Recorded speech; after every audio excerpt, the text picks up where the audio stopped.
Since I saw you last. What else? A lot better. Yeah, how? Well, I was going to counseling here on base, and she started getting into conflicts with our religion. You know, it's kind of like keep your religion on the outside of the door, Yeah. and that didn't go well. So right now we're counseling with our pastor. So. Oh, okay. Yeah. I met him tonight. What's his name? Pastor Way, Donald Way. Yeah, tall. So kind of grayish, yeah, he's grayish right here. Yeah. What's let's see. Where were you going to counseling then before? Yeah. Here on base? Mm-hmm. What were they saying that was in conflict? Well, the thing that... That's a Baptist church, right? Right. I'm Baptist too. Yeah. Well, the thing that she was saying was, she asked me if I had any hard feelings for my mother because she wasn't there when I was raped, and I said, well, yeah. And, you know, that was fine. That was like the first session, and then after that, it was, well, it's okay to say you hate your mother. And I said, no, I don't hate my mother. And one of her responses was, well, you can leave your religion on the outside of the door and you're in here. It's okay to say things like that. Well, we don't believe that way, you know. Well, what we believe on one side of the door is the same on the other, so. Did she at least allow you to say that would your religion at least allow you to say that you disliked your mother or disagreed with some of the things that she did? Oh, sure, I disagree with some of the things she did, but it's just. But they wanted you to say. Yeah, and then she had me write a letter to her telling her how I felt, and I think I said I didn't put a lot of feelings, you know, what she used as feelings were just the words she used. So we had to. Write a letter? Yeah. To your mom? To my mother. I didn't send it, it was just to write it so she could read it, you know, that way. So who could read it? Your counselor? Yeah. Oh, okay, so your mom was never going to read it? Oh, no. Did you write that letter? Yeah. Do you remember would you mind telling me some of the things that you said? I think it was basically just that I told her I, you know, was hurt that she wasn't there for me when I needed her, and I thought as I got older that she would be, you know, and it was just pretty much just around that, you know, general idea about how she wasn't there and, you know, how that kind of hurt that she wasn't there, and I felt like I needed her to be there. And, you know.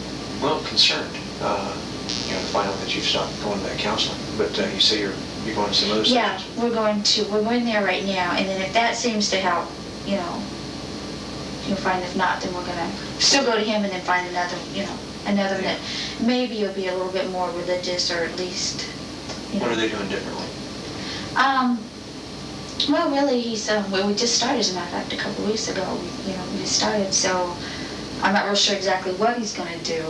Right now, we've got a lot of papers we have to fill out and things like that. But what he's doing, and what I've been doing a lot of one-on-one counseling with his wife, is what she's doing is showing us how to apply our Bible principles, like to our marriage, to make our marriage stronger and show what's missing in our marriage. And, you know, I mean, we don't argue and fight all the time or anything like that, but it's just to show what's missing, and, you know, and how to deal with some of the feelings, you know, like, because I do, you know, I'm upset that my mother's not there, but I mean, I don't hate her or anything like that, and I can't really change it, but they're just kind of showing you how to go on and accept it and go on, and, well, it's helped quite a bit, and we've been spending a lot of time with them, you know, we've been, they were over for dinner, and I've been going out to lunch with her probably 3 or 4 times in the last month, and, you know, it's really helped a lot. It just showed us, I guess, a lot of things that we, you know, didn't realize were missing, and things like that. Sherry, I want to talk to you about some things. And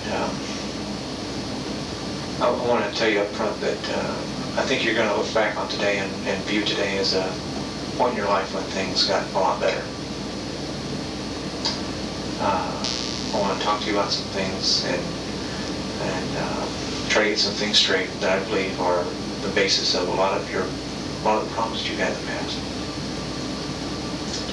Is that all right? Mm-hmm. Now, your husband brought you up here, is that right? Right. Have you, I want to make sure that what we discuss is understandable. Okay. You know, that you understand what I'm saying and that I understand what you're saying. So I need to, well, I want you to understand that you're here of your own free will, and that, you know, you didn't have to come up here to see me, and that you can leave anytime you don't want to talk to me anymore. If I say anything that offends you, if I say something or start talking about something you don't want to talk about, I want you to know that you can leave anytime. Is that okay? Mm-hmm. You said when did you quit counseling? It was just a couple of weeks ago. It was like right after we picked up, you know. Okay, so have you been to the hospital recently? Have you been Have you been sick lately? Or I had a gynecology appointment, was it last week before last? I think it was a couple of weeks ago. Have you been taking any medication? They gave me something for infection. I'm not sure what the name of it is, but it's all, I've already taken it. I take it, it's full. You finished? 10-day course, yeah. And that's the only medicine Yeah. You don't know what that was? Gosh. Wasn't penicillin, was it? No, I didn't know it was penicillin. It was Penicillin? according to the name, it was an odd name. And Does that medicine do anything to you? Do you notice when you take it that you're sleepy or? no, I never really noticed any difference at all. Okay. As I said before, I wanted to talk to you about some things that you may find uncomfortable. But I think it's really the root of all your problems. And I'd like you to, well, first of all, I'd like you to tell me about what sort of things you think are the most traumatic events in your life. If you had to list them, what would they be? In order? Or just list them? List them, yeah. List them. What's the most, I guess in severity? The most Well, traumatic... we can do it either way, chronologically or in severity. Gosh, it's kind of hard. Both, I would say right up there at number one would be the rape and the loss of our daughters. Would be the worst. Okay. When you say the rape, When I was 15. yeah, well, there's been a couple. Can you, okay, the rape and then the loss of your daughters, and then what else?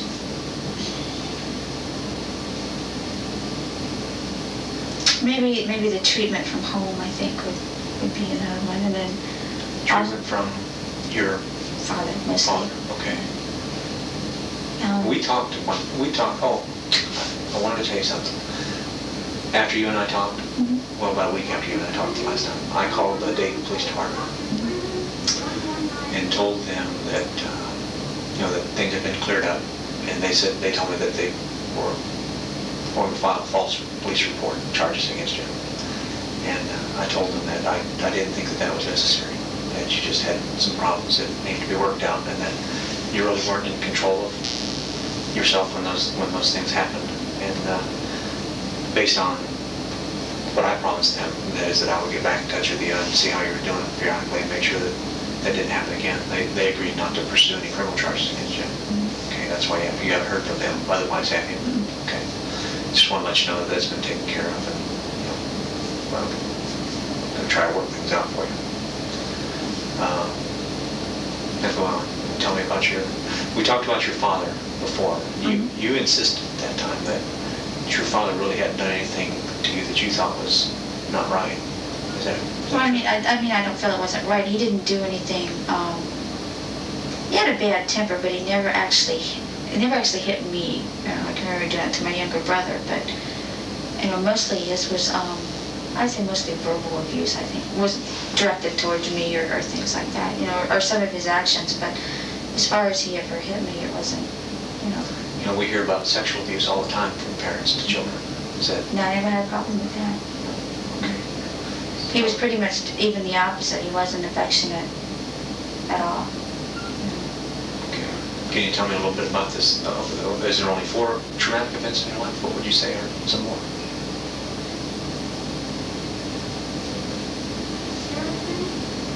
It's really the most things I can think of right now. It was upsetting when like Nicholas got sick. That was, but he was okay. So you worked through that? Yeah. He's fine. What about when you were living in the trailer park? And the neighbor that came by. There was a rape in your trailer park. How does that rank in with these other things?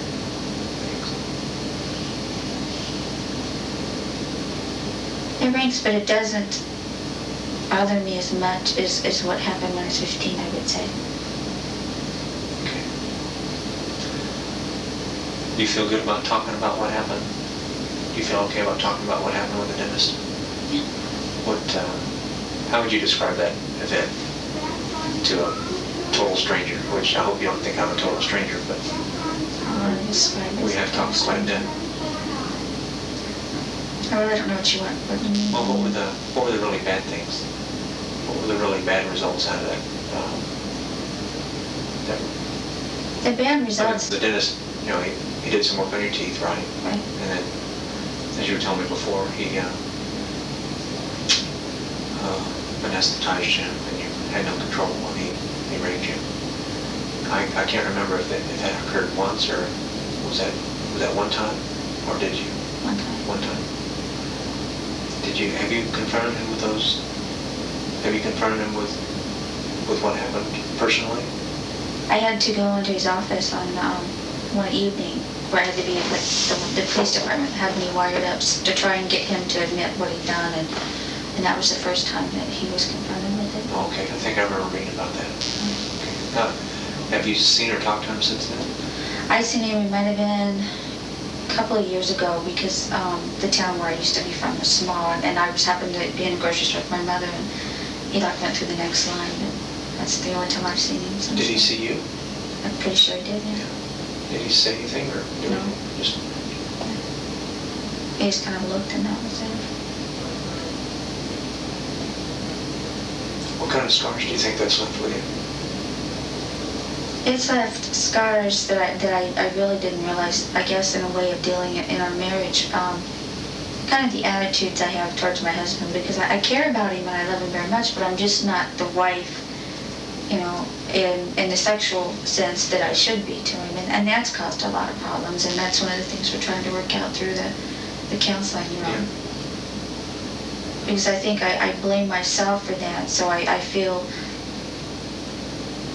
I guess I don't want to say I feel guilty, but I feel kind of horrible if we do something sexual, and if I think I enjoy it, because I feel like I shouldn't be because of what happened, But like I said, that's something we're trying to get worked out. The death of the two girls, Holly and Christina, how does that, tell me about how you worked through that. Well, in some ways, we're still working through it, because we still think about it quite a bit. There'd be certain times of the year or certain things, that goes on that reminds us of things like that. We really, we just kind of, for a while, we kind of went our separate ways and tried to work on it ourselves. I mean, when I say our separate ways, I mean we kind of didn't talk too much to each other about it, but we tried to work it out on our own. And then we sat down and we had our grieving period. And I don't know, like I said, we're still kind of working on it. Something's not forgotten. There's things that happen, like I said, maybe one week that will remind you, or, and the thing that's in our household is we have 3 boys, but we know that, we feel like there's something missing, because we know we had girls and we don't have girls now. And it's, it just feels like there's a big part missing, the part that we're not going to have, or it's not going to be filled. Tell me what you remember about Holly's death.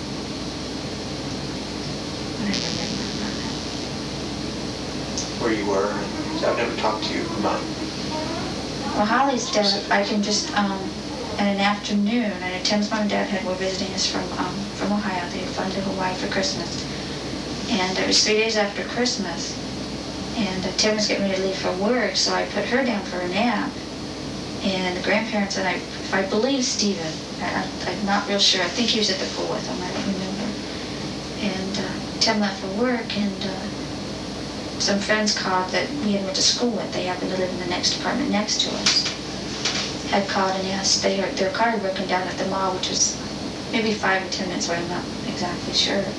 Could I come and get them? Because she was due to have a baby, fairly soon. No, I take that back, she'd already had it, but she just had it.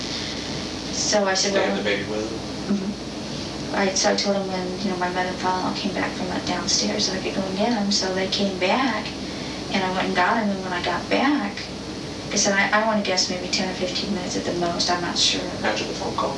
Yeah. I mean, no, after the parents, Tim's mom and dad came up, which that might have been maybe 10 minutes from the phone call. The time we left, I'm not sure. Okay, so you left about 10 or 15 minutes after his parents came upstairs? No, I left about 10 or 15 minutes after the phone call that... Oh, okay. So they came upstairs. His parents came upstairs. How long after the phone call do you think? I'd say about 10 or 15 minutes. It didn't seem like it was that long. So like you walked out almost as they walked in, is that right? No, we were there for a little bit because, yeah, because I told them where I was going, and they said, okay, go, don't worry about anything, and all that. So then I left, and when I came back, they were all down in the lobby, and I went upstairs to the 15th floor, that's where we lived. I went through the parking garage. And when there wasn't anybody there, at first I didn't think anything about it, because I thought, well, she might have waken up and they all went down either the pool or, they'd been taking on walks in the afternoons. And I got a call up on the phone to come down to the lobby, and when I went down to the lobby, I can remember Tim's dad was upset and crying, and he said it was Holly, and they wouldn't let me see her. They made me go back upstairs. And a lot of that, it seemed like there was a lot of confusion afterwards. I knew something was wrong, and then I don't even remember who told me that she was gone. I don't remember if it was Tim's mom or who it was. I can remember the friends that I went and got. They were there with us at the time and stayed there. Who did you talk to about this? Did you start this grieving process while you were still in Hawaii, you think, or did you have to wait, or? It was, Did you talk to anybody about what happened then? Yeah, we had to talk to, I believe a police officer came that day, and we talked at that. Not that many people. I know Tim's first sergeant at the time, came and talked to us and see if we needed anything. But it was all kind of such a rush. We had to find out what kind of plans we'd make, because we knew we had to fly back home, and we were trying to get money and get things together, and it was just a big mad rush for the next 3 or 4 days. I'm not even sure how many days after she died we left. I don't remember. Did you call anybody and talk to anybody while you were right then? I can remember calling, or I had to call work because I was off at work, and told them that she had died. And now, who told your family all this? Who told your family what happened? I didn't. I want to say maybe Tim did. I'm not sure. Because the only person they would have called would have been my grandmother, and she would have taken over from there, calling the rest of the people. But I didn't, so I don't know who did. I know I can remember calling at work, and then I also called the kid, this babysitter who had watched him in Hawaii, to let her know. And as far as I can remember, there's only 2 people that I called, because we didn't know that many people yet, and the friends that we went to school with were in the apartment with us at the time. So, but I don't remember calling the parents. What did the doctors tell you about the death? Well, we never actually talked to the doctors. We went ahead and flew home, and they said that her body would be held back there till they did an autopsy, and then she would be sent home for the funeral. We had the funeral, and we were home. We stayed in Hawaii for a month, and got back. And when we got back, there was just a piece of paper in the mail, I guess from the coroner's office. I'm not sure it was from, just saying that she had died of SIDS. And so we never actually talked to any doctors or anybody or anything like that. Has it sparked any interest on your part about what SIDS is all about? We did some reading afterwards, and the only thing we could, this was on our own, the only thing we could come up with is it's something that people can't explain. It's just something that happens, and we were kind of frustrated because we always felt that maybe there was something else wrong, and this is our opinion, that SIDS is a way to say, well, we can't find anything else, so let's just diagnose as it's SIDS, and that's the way we felt about it. But we never really got into that much literature, because it didn't seem like there was that much available at the time to look into. How about after Christina's death? Did you get more involved or more curious about what causes these sort of deaths? Well, we didn't really relate her death to SIDS, because they told us that she had that apnea problem, so we didn't really consider it SIDS, for that matter. Do you know what causes apnea, or what apnea is? Apnea is just where they stop breathing. Because we had to go through, the CPR and the training for the monitors each time and all that. But because they were determining, what they told us when we left Children's, and said that they were... You know that apnea is not a disease, don't you? Mm-hmm. Apnea is just a medical term for ceasing breathing. Mm-hmm. But you didn't think that... What do you think caused Christina's death? We always thought that it was due to... I forget what they call it now. It's like a reflux problem they were saying that she had, because Adam had it, and he was constantly spitting up, and we had to elevate his bed and things, and they were telling us, well, when the hospital called back from Children's, telling us they wasn't going to do an autopsy, that they knew what it was, and they were talking about the reflux problems, and them saying that she had respirated her milk back down into her lungs. We just assumed that's what happened, and that's what killed her and stopped her, had her to stop breathing. I've looked at the autopsy on Holly and the death investigation summary on Christina. And Christina's, especially some of the things you're telling me right now, are not things that are written in the death summary. that they examined her lungs and there was no fluid aspirated. No, when we got to Patterson, I can remember the doctor coming and telling us that he was talking about pumping a lot of formula out of her lungs and it should have been written down somewhere, and it wasn't. Oh, I don't know. I just remember when we were in the sitting in the waiting area, that's what he said, that they had, taken a lot of formula out of her lungs at the time. So it seems strange. In fact, I brought a copy of that investigation here. We'll look at that in a few minutes and see if there's anything. I started getting interested in this after I talked to you the last time, and coincidentally, at about the same time, I read an article as part of my research into this about a finding that helps protect parents like yourself who have children and suspect that it's either historical or SIDS deaths or apnea problems or family type traits that are passed on.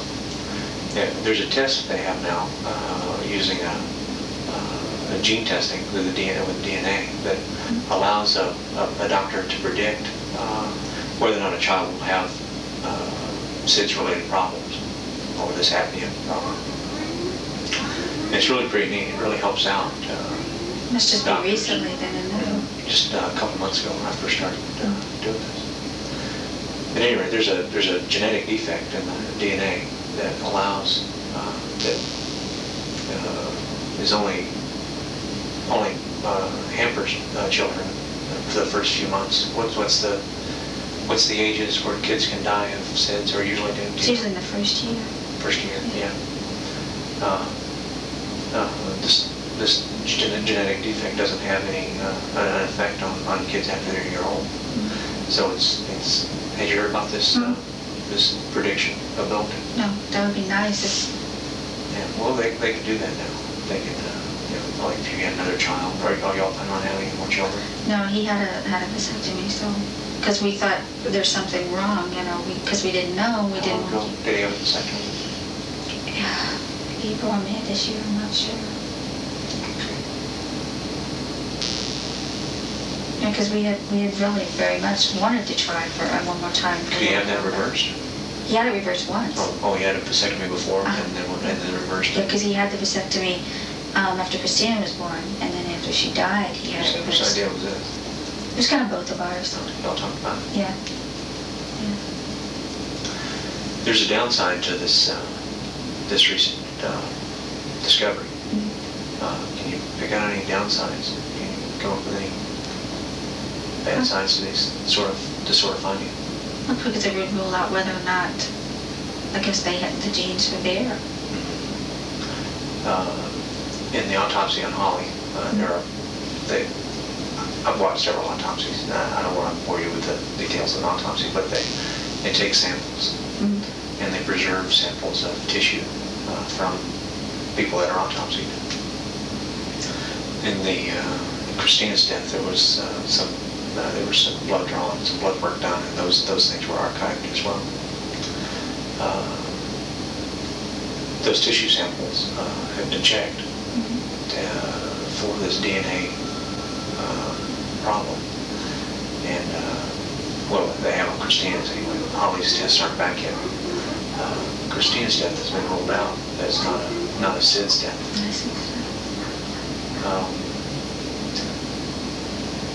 So we need to talk about what happened to her, and not necessarily so much what happened to her, but why these things happened to her. We see the same as I go back and look through your life. and the things that have happened to you in the past. I guess I almost sense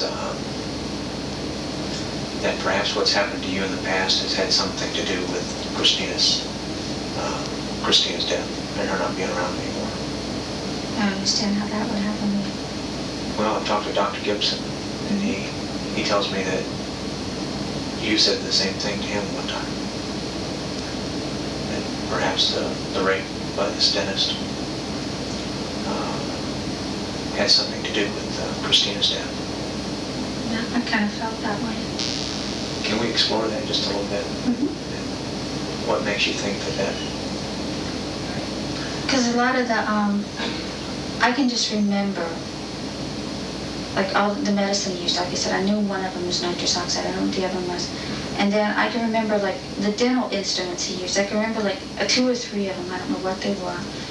It's like that he used inside of me, like he stuck those in there first. And I always felt that that damaged somebody, that it caused, some type of problems or things like that. Well, I think it caused some problems. I really think it caused some problems. But I don't think it caused any physical problems. I think it caused some severe emotional problems. And some very real some emotional problems. Do you ever get that impression? Well, sure, it's been, it's always caused emotional problems. It's not something I'm ever going to forget. No, it's not. It's something that you wouldn't want to happen to anybody else. Right. Is that right? Sure. How would you feel about your daughter growing up and having to be subjected to something like that? Would that be? I never really thought about it that way. No. No. If I were in your shoes, I'd be afraid. I wouldn't want a daughter of mine to be subjected to that sort of thing. I guess I never really thought about that aspect of it. You think about the kids and you wonder what it's going to be like for them, and with all the things that are going on and in society and all that, you worry about that. But I never remember worrying about one particular thing that that I wanted to shield any of them from. Dr. Gibson tells me that you were in his office the morning that Christina died. He was at the hospital. We had to pick up a last report or something. And talk to him? Yeah. About? Do you remember what about? Because he remembers. Gosh, I can remember going to the hospital because it was kind of frustrating because we couldn't get the answer to the last test. And he found the answers out for us. But I can't really remember what we talked about. He remembers you talking about problems that may come up with Christina. And what if questions. What if she develops some of the same problems or symptoms that Holly had? What if she what if she doesn't breathe properly? And you talked to him also about future children, didn't you? Do you remember that? I can remember talking to him about future children. It's like what's going to happen with future children. And things like that. I can remember that conversation. I don't know when it took place or anything. Do you remember where Timothy was when Christina died? It seemed like he went out to get something, but he was gone like 5 minutes. He wasn't gone very long. But he might even been right outside. I don't remember for sure. Do you remember some family trauma right about the same time? Wasn't he preparing to go somewhere? Not that I can remember. He's going to go TDY here shortly. How do you feel about him going TDY? Or how did you feel back then about him going TDY? I never really liked it, and I don't think nobody likes it. I don't think you did either. Yeah. I think it caused some real problems for you. But I learned to accept that it was part of his... Not sure. I don't think you really accepted it. I mean, I'm speaking from now. I don't know about then. It seems to me, when I go back and look at all the things that happened in your life, that one of the traumatic things that I think you probably should have listed when we first started talking is Tim leaving. See, I guess I don't think about that, because he, it doesn't bother me. I've come to realize, it's a part of his... Was he TDY when you were raped? Gosh, I don't remember.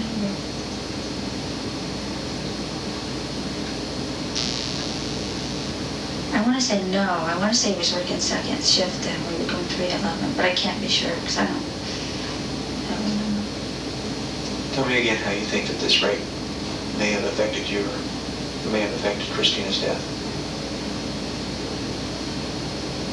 There were some real problems inside, right? About how you deal with people. I don't know how it would have affected her death, is what I was trying to think of. You told Dr. Gibson what it did. Here's what we've got. Okay, we've got Christina's death. And a severe bout with Nicholas that at first is attributed to a near Sid's death. But neither one of their tissue samples or blood samples, which were tested for this DNA defect, come back to Sid's death or Sid's near death. So we have to start thinking about, well, what else could have happened to Christina? What else could have happened to Nicholas? And it all comes back to you.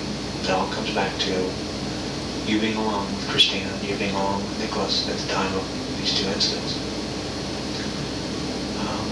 Do you know much about trials and evidence and things like that? Do you know what circumstantial evidence is? A little bit. I know we had to go through that. Some things that happen that have to go to trial aren't proven guilty. They aren't proven by an eyewitness. They're proven all the time just by what we call circumstantial evidence, and that is that certain things happen in a certain sequence. Put them all together, and a reasonable person would believe that the person accused did something that's not right.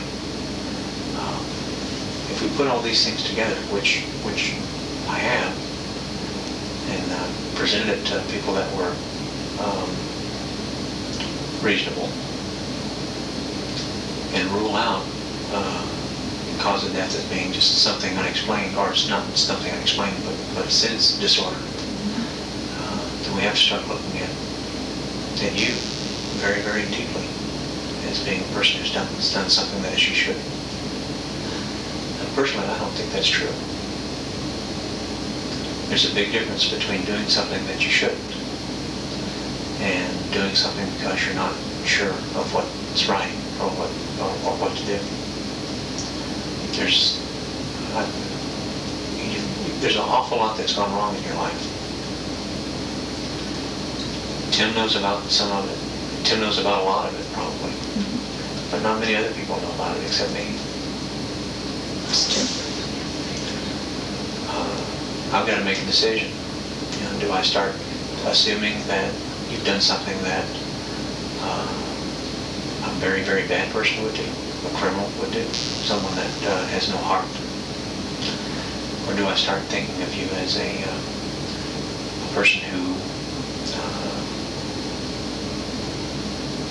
maybe even prevented this little girl from a severe traumatic life, such as the one you had?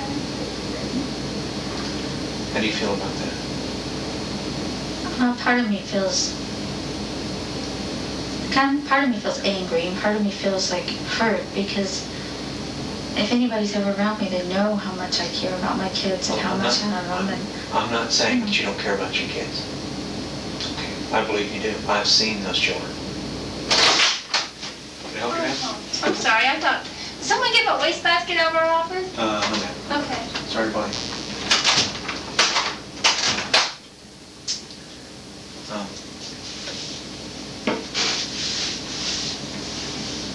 I didn't say, I'm not going to say to anybody, I've seen your children. What's the oldest one's name? Stephen? That is an adorable young man. Somebody can just take a look at him and know that he's got everything going for him. He's had a mother that cares for him. I'd take that boy home in a minute. He's a good kid.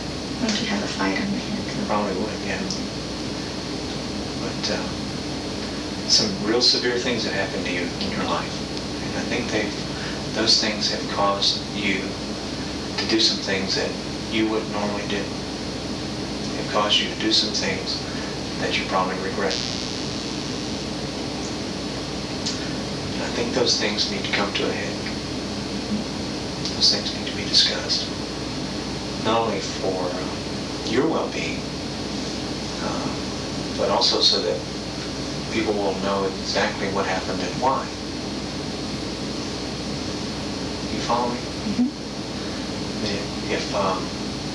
If something like this were to go to court and people only saw one side of it, that is my side, or the side that's on paper, that the death could not be a Sid's death, and that you were the only one around the child shortly before she died, one has to assume the obvious, that without any other explanation, that you did something that you should go to jail for, or you did something that is that only a criminal would do. And I don't think that's right. I think there's some deep-seated reasons here that we need to explore and get your side down on well, not necessarily on paper. If you just want to tell me what happened and how it happened, and that Christina didn't die a very violent, hurtful death, that she just simply went to sleep, then that's something that we can work through. It's not something that's not unheard of. I've done a lot of reading on problems like what I see right here, and I know for a fact that lots of women every year have the same sort of, not exactly the same sort of things, because I don't know of anybody that's had as many problems as you've had. As many things go wrong with a person in such a sequence, in such a short amount of time, as you have. There's some real hard and fast reasons for some of the things that happen. But you need to work through that, and you really need to get some things out in the open and tell somebody.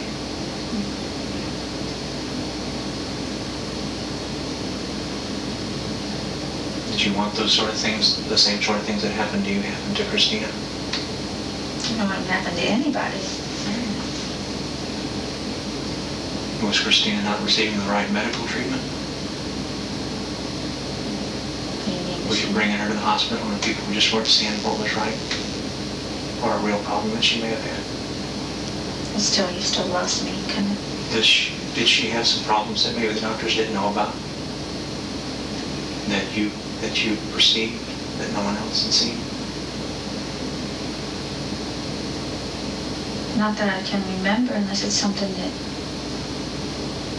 that might have happened that you just don't think about telling somebody. Not that I know of. What happened then? What sort of things led up to Christina not breathing anymore?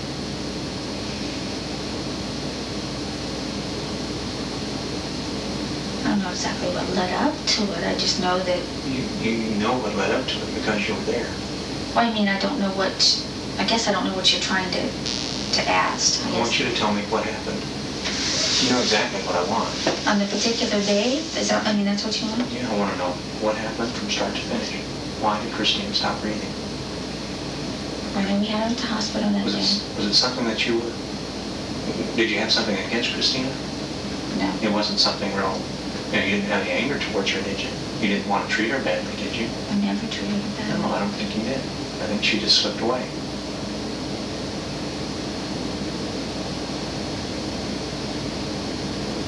You going to come to grips with this?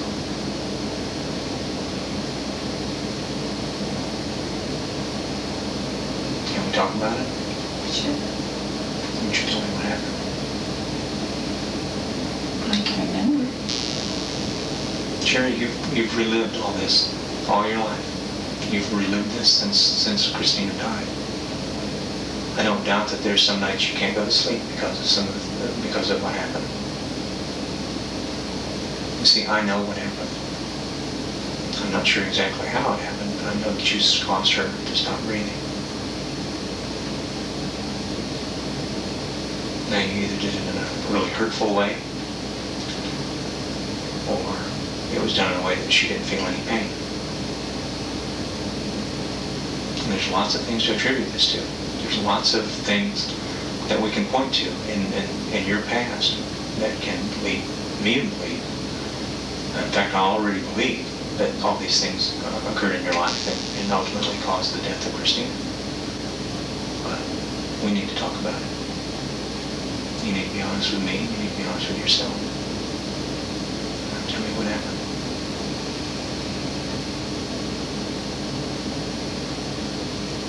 can remember feeding her a bottle. Okay.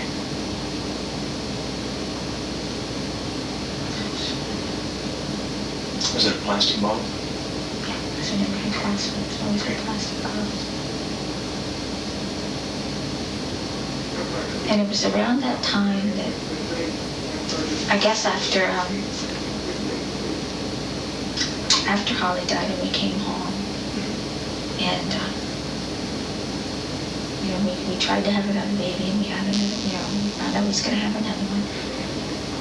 And all of the frustration and the anger we got from everybody because we were doing something terrible.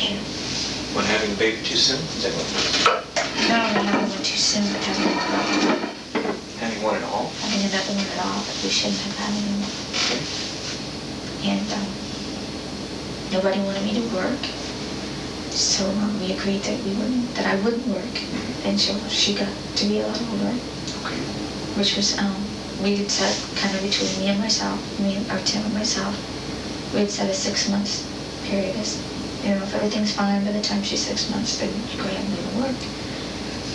And you were feeding her a bottle? Yeah. And then what happened? I put her down in the crib. Something happened before you put her down in the crib? No. Did you squeeze the bottle too hard? No. And accidentally forced some of the formula into her lungs? What happened then?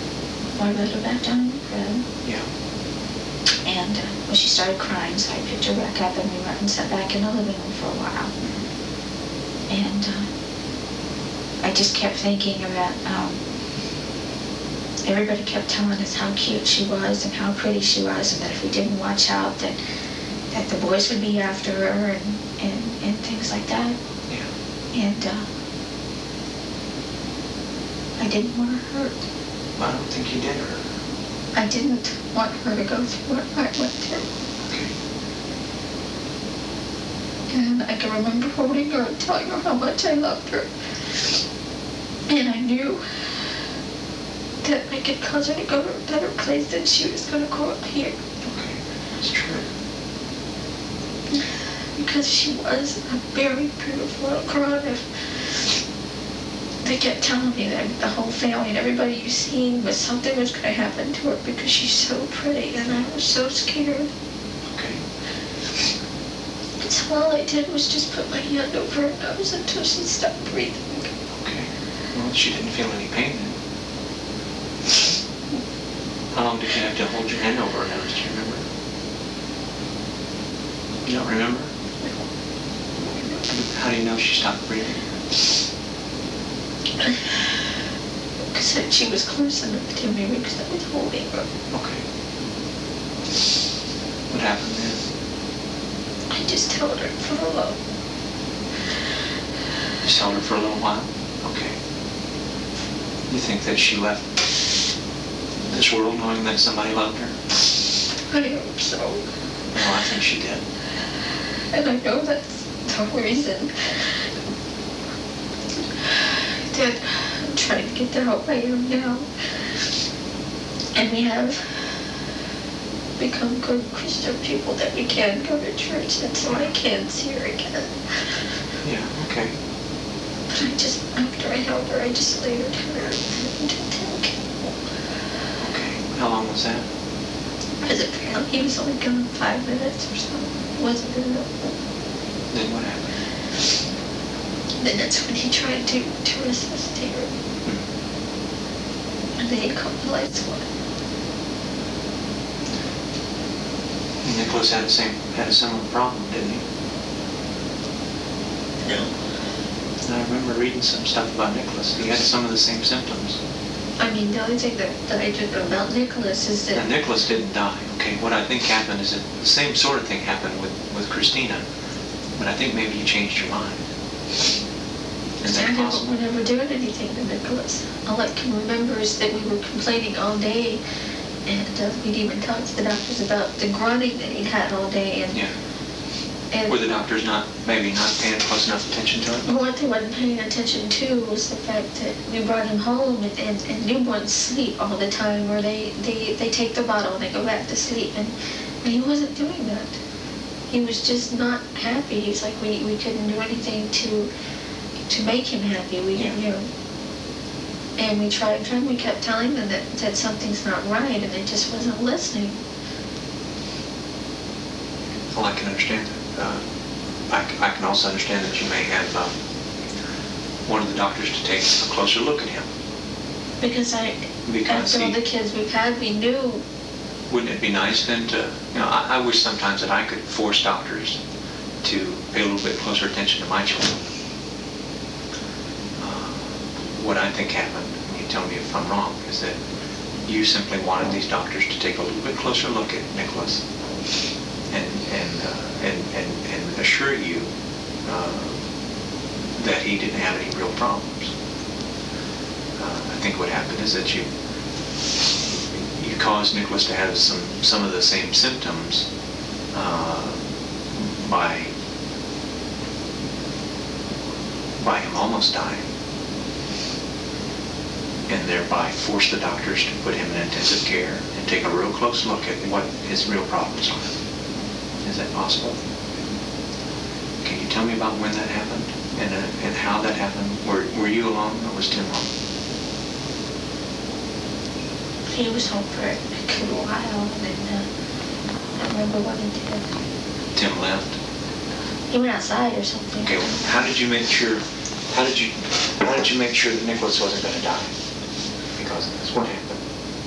I just, How did you make him stop breathing for a while? just the same way. How? I just Were you in the living room? Or were you in the bedroom? In the bedroom. In the bedroom? On the bed? Were you holding him so that he knew that you loved him? Then what happened? And I just put my hand over his nose just for a little bit. Did you squeeze his nose? Is that what caused the bleeding, perhaps? I don't know. I don't know. Did you squeeze his nose? And you'd have to hold his mouth closed then too, is that right? So what happened then? How did you know he? And I just for a little bit, just until he, I don't remember what he did. He didn't stop breathing. He never stopped breathing. But I just wanted to make sure that he wasn't gonna die, that nothing was gonna happen to him. But I just felt that there was something wrong. I mean, he wasn't acting right. I mean, even Tim can tell anybody that. He just wasn't, I don't know, it's like he wasn't happy. He wouldn't drink his formula. He wouldn't sleep, you know, and just something was wrong. And all I kept thinking was when, What, the doctors weren't looking at him close enough? it's like they wasn't paying any attention. And even when I was in the labor room, I can remember him telling me that his heart rate had dropped at the time, and I had to lay in a different position. And when he was born, he was blue, and they had to give him oxygen. And I was just afraid that something was going to happen. And when I kept telling him that he wasn't acting right, nobody was paying any attention. Okay. Well, it sounds like what you were doing for Nicholas was, an effort to help him. That's fine.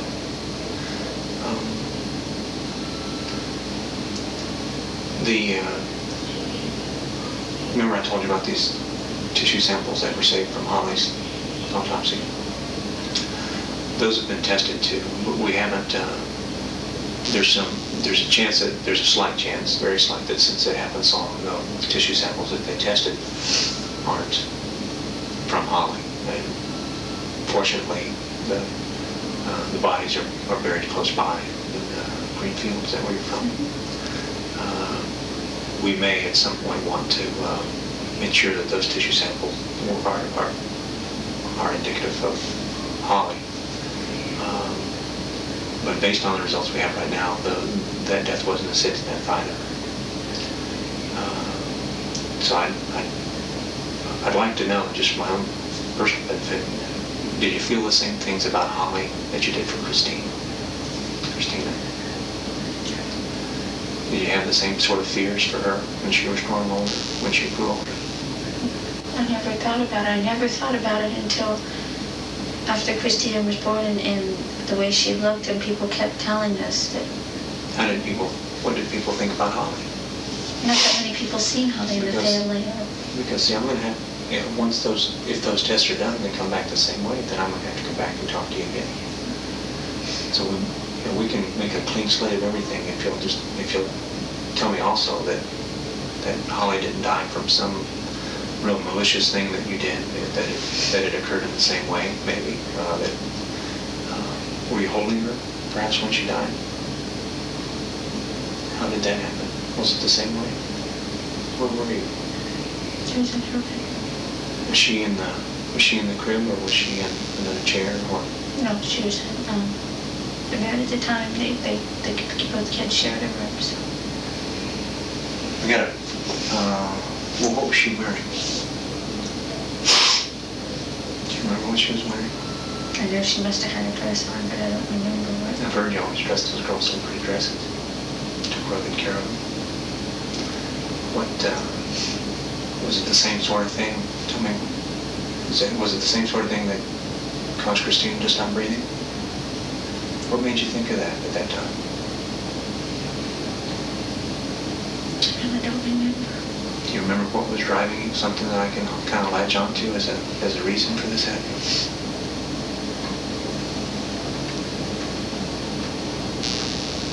I know at the time, it was right around the time after we moved to Hawaii. I found out that when Tim was in basic trainings that he wasn't actually seeing somebody else, but he was writing to somebody else. Mm-hmm. Back here in Ohio? No, in Pennsylvania. Okay.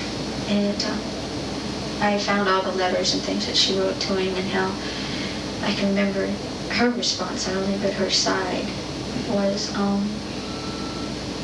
something about, yes, I wish that, Holly wished mine and yours and not Sherry's, something about she didn't deserve her, and all this. Like I said, this was her side. I don't know what Tim said or anything like that. And I just remember thinking, maybe he's right. Maybe I don't deserve anybody because of what happened and all that.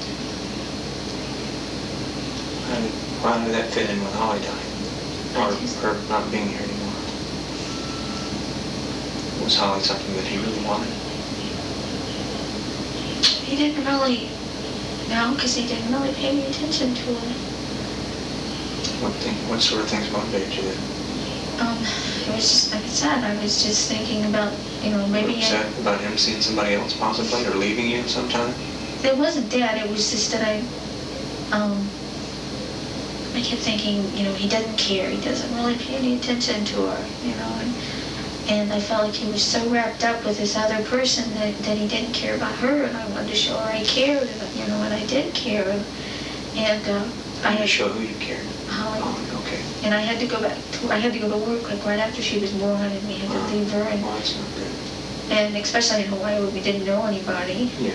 And I just, I thought there's got to be a better life for her than this. Because Stephen, he'd pay attention to. It was just her, and I thought, maybe she's a reminder of what happened to me. Maybe that's what, the reason he don't want to be close to her.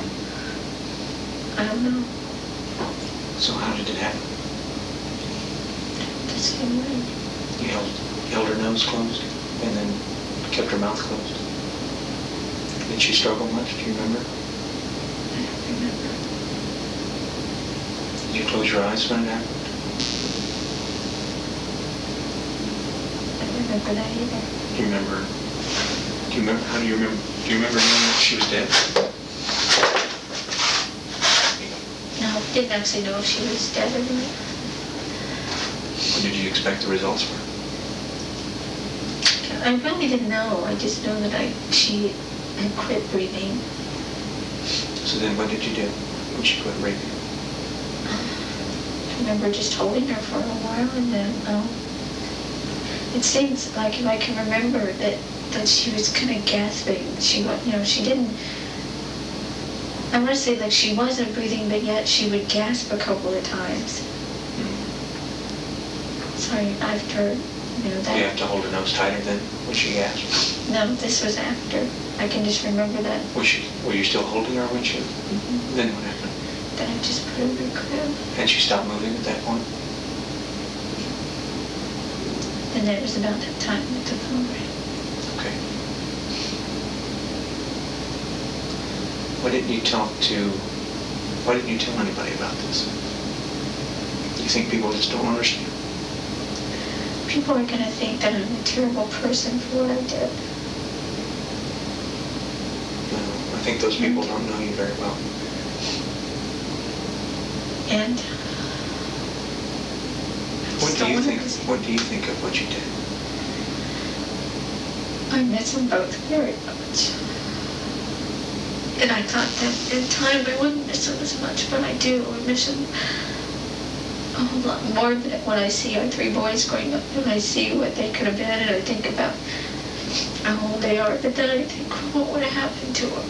Especially Christina, what would have happened to her if she actually did turn out the way everybody said she did?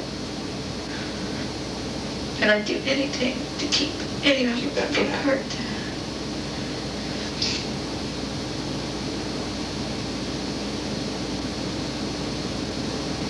Well, you can certainly tell that by looking at your other kids.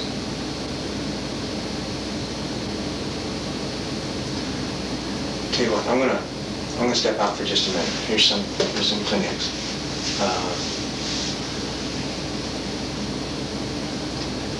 Can I just get you to sit here for just a second? Try to compose yourself, and that way you can think of some things you want to ask me about what's been going on, okay? And I'll be back in just a couple of seconds. I need you to drink of water and think, okay? Be right back.